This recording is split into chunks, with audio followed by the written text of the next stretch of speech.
Hello. Hey, is this thing on? What one? Shh, I'm praying.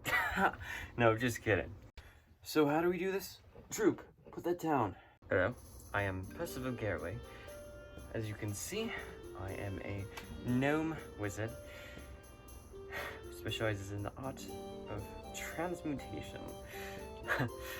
Oh, I think you can hear my familiar, Hawkthorn, my hawk familiar. I'm a member of the adventuring party known as the Wanderers. Hey, I'm Gideon Nevillemore. Yes, I'm human. I'm also a rogue. Specialization in thievery. I was in a slumber for about 1,000 years or so, I'm told. I can't really remember my past, but I'm hoping being with the Wanderers will help jog some of those memories. Pandrin the Tailor, a sun elf who studied the clerical arts of the trickery domain.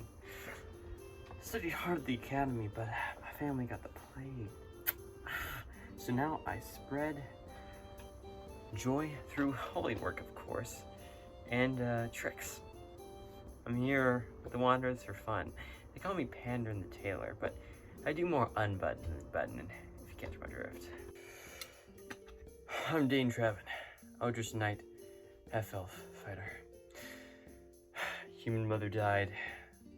Elven father sees too much of my human side in me. I wander as a hermit before joining the Wanderers. How ironic. Then I adopted this goblin. Droop.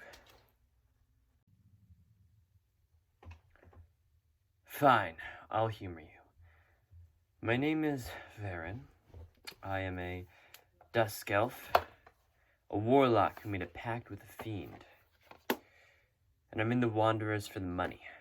Got it? We had hired some dwarves to search for a missing party member of this mining company and deliver a package to Lion Shield Costa, who we are doing business with. It was me, Gideon, Varen, Pandaren, Dane, along with Smosh, our Dragonborn bard, quite a fitting name, I must admit, Alberto Bryn, the Tiefling gunslinger, and her brother, Hijik Bryn, the Tiefling Oathbringer, paladin. They aren't big fans of dark elves, but Varen doesn't like tieflings either, so... Frickin' tieflings! Oh man, they take our adventuring jobs and get into Faerun illegally. If you ask me, all tieflings should. We got ambushed by goblins. I tried to challenge them to a game of chess, battle of wits, but they're just simply too barbaric. Not at all like Droop, of course. Smosh the bard started swashbuckling.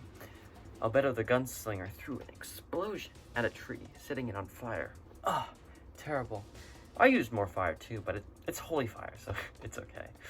And the final goblin tried to run away, but I freeze him. We interrogate the goblins, learning there's a hideout nearby, but in the night, he escapes. And I threw another frostbolt, but... so when he hits the goblin, he freezes him, and he shatters into 1,000,000 pieces. He just wanted to catch him, but he died. So I harvest the remains of the goblin, for a gentleman never lets a resource go to waste. Is that what he said? He's really just a cannibal. Eventually, we find where the road leads to. We're able to hide the package in the woods and head out to the goblin lair. I go first to check for traps, because I'm a rogue, it's kind of my thing.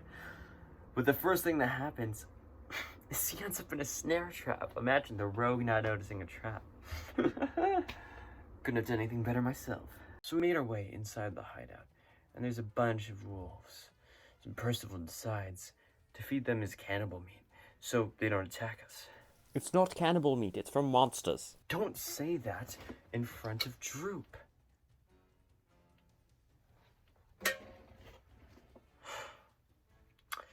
So we made our way across, dead end. So we head back. The wolves wake up.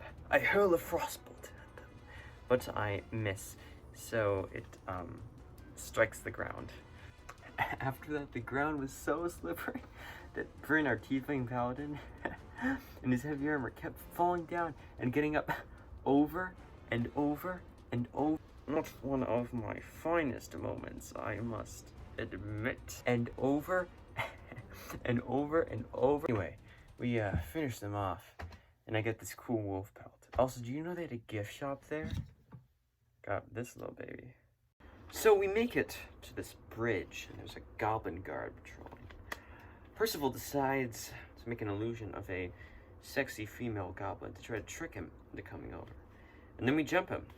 I must say that female goblinoid was quite convincing. Oh no, I'm happily married. So we make it to the next area.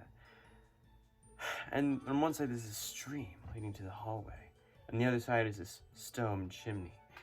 Which, after looking through it, we see there's a bonfire and a bugbear in there. And a brazier. Did he mention a brazier?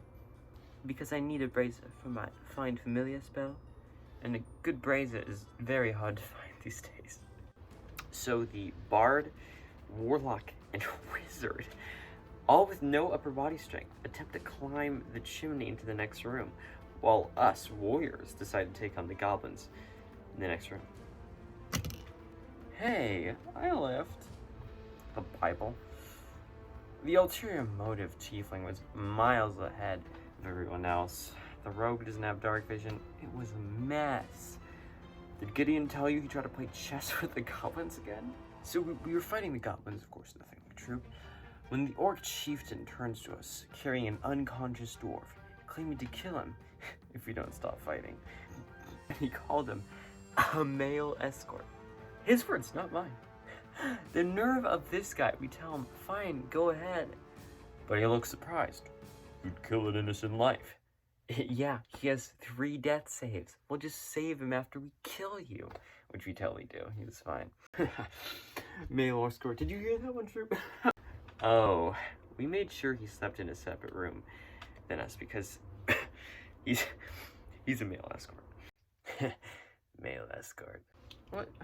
His name is Sildon. He's a valuable member of our team. They know that's not what he meant by escort. I mean, how limited is their vocabulary? I'm sorry, escort. I can't do this. I need to pray. So then we make it to the other entrance of the bugbear's hideout, and in an attempt to draw him out and the goblins, we plan on creating loud noises, hide, and then have him rush out. Pretty simple plan. Shoot at the dam, they lay behind them, cause a flood. Easy peasy. If everything went as planned, of course. Instead of shooting it, someone decided to run up and hit it. Someone who had ranged attack options. They always had to be in the spotlight, and they didn't even at the damn tieflings. Getting all the scholarships to Wizard and Bard College. Stealing our... Yeah, so after that lengthy fight, once again, they all voted for me to go, being the rogue, check the final room, but as I did, straight in, and he gets hit right in the head with a mace. I mean, 2 down for the rogue, right? Anyways, Percival took out his robotic dog and put the wealth pelt on it to try to appease the ward, but it totally failed. It was chaos. Finally, at the end, Percival put the bugbear to sleep, and the bard got the final blow and performed assisted entry on the bugbear, shoving it right up his... Afterwards, I harvest as much meat as I could, and the brazier, and we went back on the trail to head to the next town, bringing the male, Sildar, with us. And I also bought the brazier with us. Did I mention that? When we turned in the supplies at Lion Shield Coster, I saw a fine looking woman at the front desk.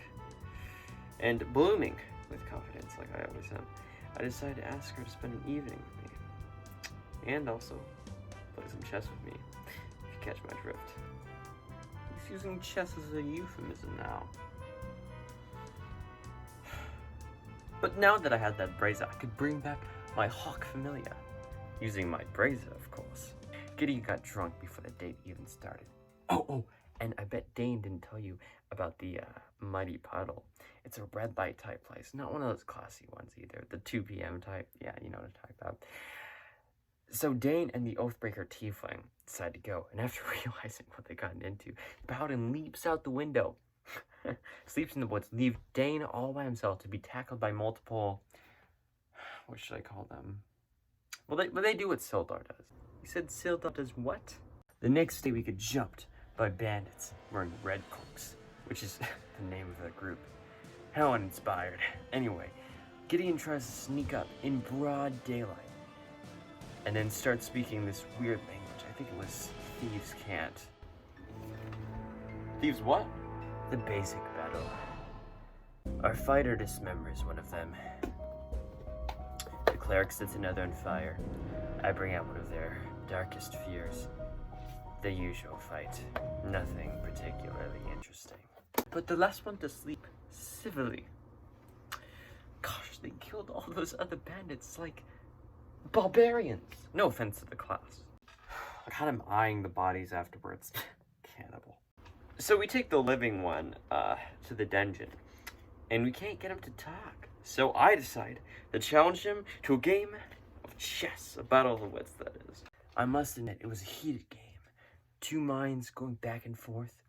When the battle was concluded, the bandit said, "That was a good game of chess." He doesn't give us any information. Waste of time. Anyways, they go to one of the victims' families. This boy there has no father.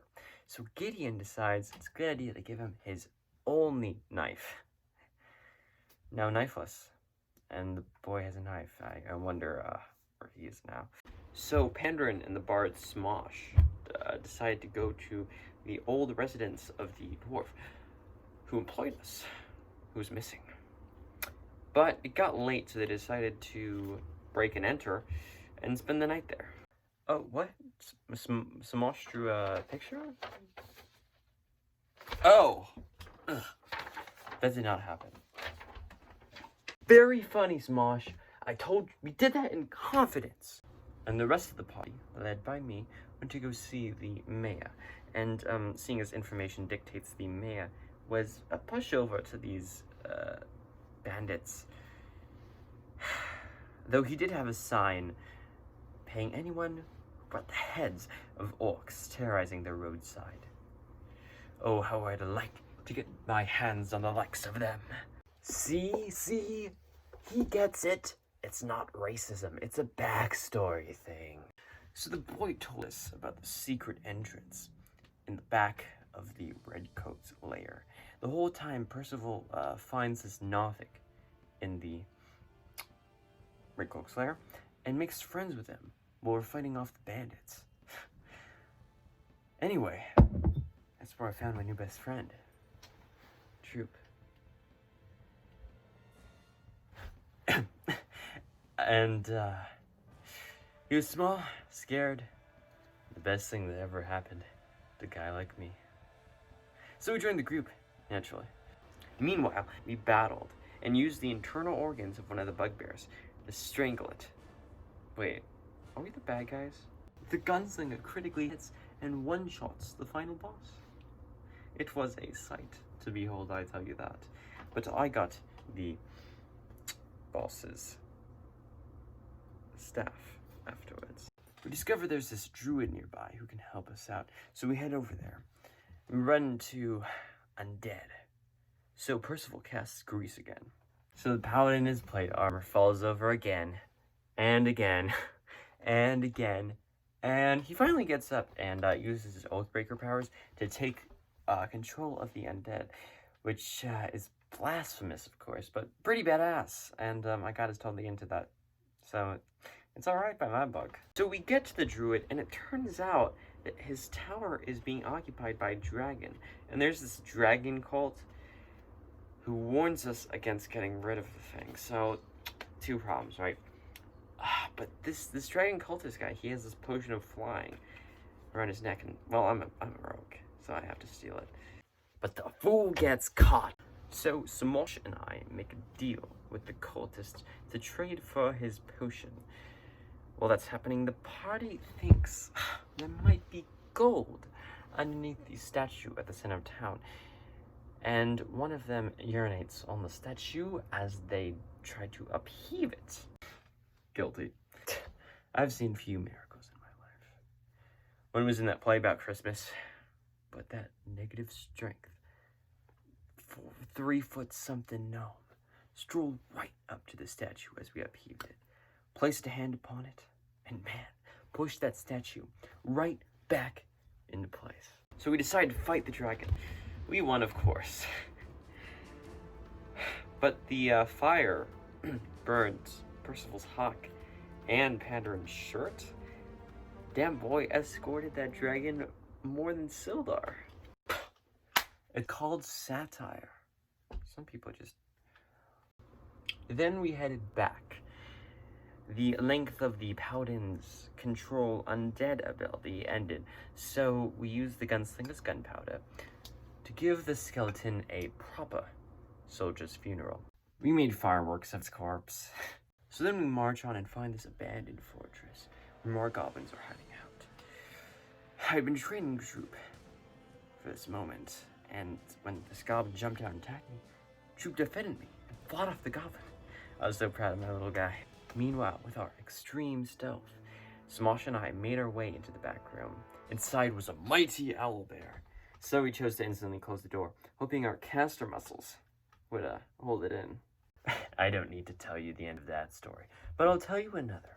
A tiefling, a half-orc, and a dragonborn walk into a bar. We finished the battle and stayed inside the fortress at night, during which bandits snuck in, pinned me to the wall. I tried to escape, but no dice. Then Percival came in. He was pinned too. It was my chance. I attempted to grab hold of my explosive clockwork animal and pass it to Dane, but I missed, and the explosion hit Dane. But he was set free. Get it? The tiefling stole his ale, the half-orc impregnated his oxen, and the dragonborn. After that encounter, we finally came upon the minds of Fandalever themselves, and promptly entered the belly of the beast. So, I had a master plan. Droop, Varen, Samosh, and I lead the fray. We used disguised self, or actually, in Droop's case, being goblin, to look like goblins. The trek took longer than expected, and I had to use multiple spell slots in order to keep up a charade. There were no goblins in those mines. We were fooling no one. Wasted a good spell slot. During our excursion, we find this magical fire that enchants any weapons or armor into it, making them +1 weapons. Wizard stat numbers, whatever, but they're better weapons. It's just a fact. So, we all placed our weapons in it, and the paladin actually threw himself into the flames, engulfing both his armor and shield. Fortunately, he was fire resistant. Damn tieflings! We'd finally made it. The final fight. It was bound to be epic. Weakened by earlier fights, our swords were coated in blood. Whether it be from ally or enemy, we didn't know. But we had made it through everything together. From the very beginning, we we're gonna let anything stop us now. It was our time down here. We were gonna make him an offer he can't refuse, because no one put the baby in the corner. The boss was dead before the third round was even finished. So that was it, I guess.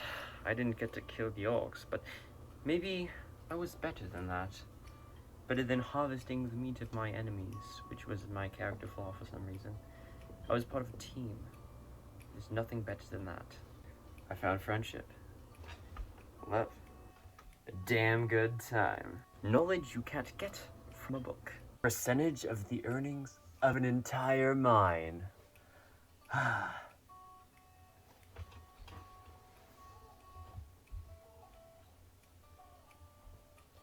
And world domination.